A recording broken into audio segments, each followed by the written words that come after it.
The United Nations Security Council met on Monday to reverse President Trump's decision to recognize Jerusalem as Israel's capital. It's the latest development in a long history involving the Holy City. In 1980, Israel passed the Jerusalem Law. It designated Jerusalem as the eternal, undivided capital of the Jewish state. Then, in protest, the nations of the world moved their embassies from Jerusalem to Tel Aviv.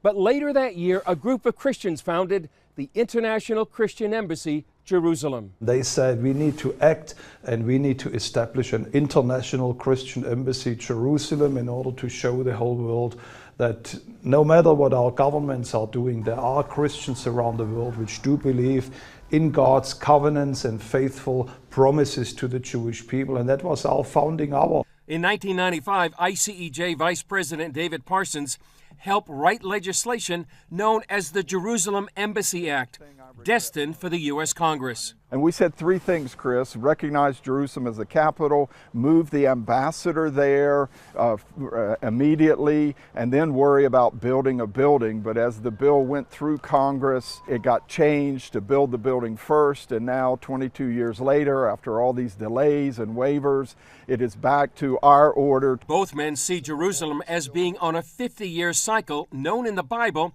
as Jubilee, where every 50th year is a year of liberty and restitution. 150 years ago, British archaeologist Charles Warren discovered the original city of David.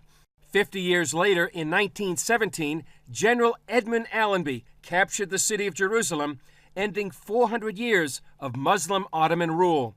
In 1967, Israel recaptured the old city in Temple Mount for the first time in more than 2,000 years.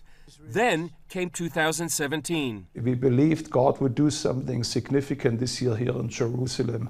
And lo and behold, at the end of the year, your government, Donald Trump, the American government, decided to recognize Jerusalem as the capital and also move the embassy here. Something new and exciting is happening for Jerusalem itself that propels it, releases it further into its prophetic destiny.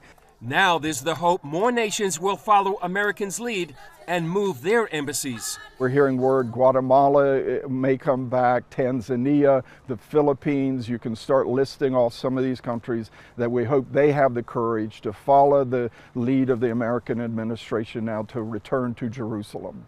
They feel it's critical for Christians around the world to pray for Jerusalem. The violence that's been threatened, that God, in a year of favor, in a year of Jubilee, that He would take care of that. We've been praying that here in Jerusalem, any fire, any anger would be doused. But also I do believe we need to pray for the Arab world. You see all the unrest that you have on the Arab streets around the world. In a way, you see the sense of delusion and deception on the Arab streets, where they feel that this is a city that has no connection whatsoever to the Jewish people. We need to keep praying that this would be a unified city. Chris Mitchell, CBN News, Jerusalem.